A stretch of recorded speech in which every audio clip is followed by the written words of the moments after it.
کوئی کتاب لکھی بھی تو شیعوں سے نقل کر کے وہ متاثر ہو گئے. آپ کے ہاں کوئی مورخ نہیں ہے کہ جس نے تاریخ لکھی ہو. اگر آپ کا سب سے بڑا مورخ حافظ ابن کثیر رحمۃ اللہ علیہ، حافظ ابن کثیر ابن جریر طبری کو ادھر ادھر آگے پیچھے کر کے اس نے البدایہ والنہایہ کے اندر نقل کر دیا. اس لیے آپ کی اطلاع کے لیے عرض کر رہا ہوں، آپ علماء کرام ہیں، آپ کی ذمہ داری آپ کو بتا رہا ہوں. اگر آپ واقدی کو لے لیں گے، سب سے بڑے مورخ واقدی ہے، محمد ابن اسحاق ہے، واقدی ہے، محمد ابن اسحاق ہے اور قتیبہ ہے. یہ تینوں کی تینوں ایسے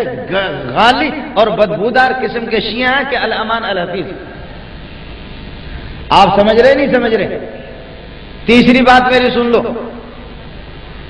مورخ تو تاریخ تو اپنی جگہ پر ہے، چاہے وہ البدایہ ہو یا وہ ابن جریر طبری کی تاریخ ہو، کسی کی بھی تاریخ ہو، تاریخ تو اپنی جگہ پر ہے. اس بات کو نوٹ کر لو. اگر بخاری کی صحیح حدیث بھی آ جائے اور اس صحیح حدیث کے اندر یہ لکھا ہوا ہو کہ فلاں صحابی عادل نہیں تھا، فلاں صحابی ظالم تھا، فلاں صحابی چور تھا، فلاں صحابی سے خیانت ہو گئی، بخاری کی اگر حدیث بھی آ جائے تو بقول شیخ الاسلام مولانا حسین احمد مدنی رحمۃ اللہ علیہ کے حضرت فرماتے ہیں کہ صحابت کی عدالت اور صحابہ کا سکہ ہونا اور صحابہ کا معتبر ہونا اور سچا ہونا یہ تواتر سے ثابت ہے، قرآن کے قطعی ثبوت قطعی دلالت سے ثابت ہے. اگر تاریخ تو اپنی جگہ پر ہے، بخاری اور مسلم کی صحیح حدیث بھی آ جائے کہ فلاں صحابی سے غلطی ہو گئی، ہم اس حدیث کو نہیں لیں گے، ہم قرآن کو لیں گے.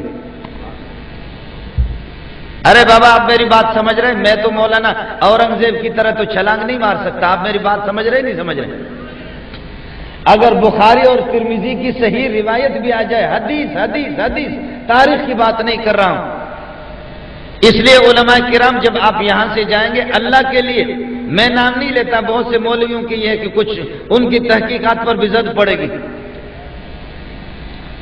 لیکن آپ کی اطلاع کے لیے عرض کر رہا ہوں کہ بقول شیخ الاسلام شیخ العربی والعجم مولانا حسین مدنی رحمۃ اللہ علیہ کی بخاری اور مسلم کی صحیح حدیث بھی آ جائے اور اس سے صحابہ کی ثقات پر اور ان کی یہ کہ عدالت کو اگر چیلنج کیا گیا ہو اور ان پر جرح کیا گیا ہو تو بخاری کی اس روایت کو نہیں لیں گے اور مسلم کی اس روایت کو نہیں لے لیں گے، لیکن ہم لیں گے، کس کو لیں گے؟ قرآن پاک کو لیں گے.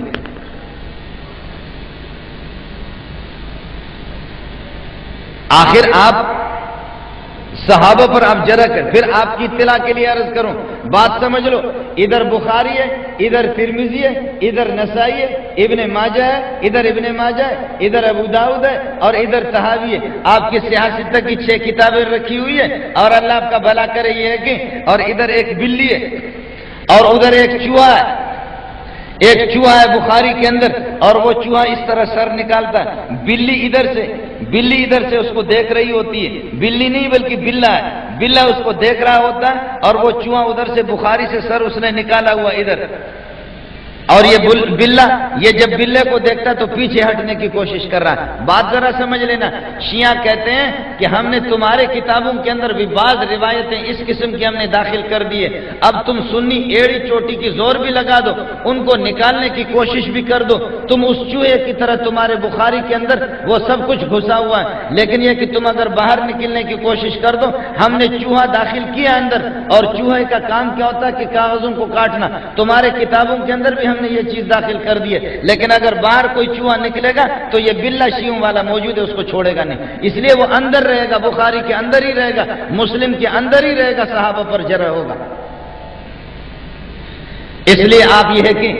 آپ کہیں گے کہ مولوی صاحب پتہ نہیں کیا ہو گیا، الیاذ باللہ بے ایمان ہو گیا، آپ کچھ بھی کہہ دیں، لیکن یہ ہے کہ خدا کے لیے ذرا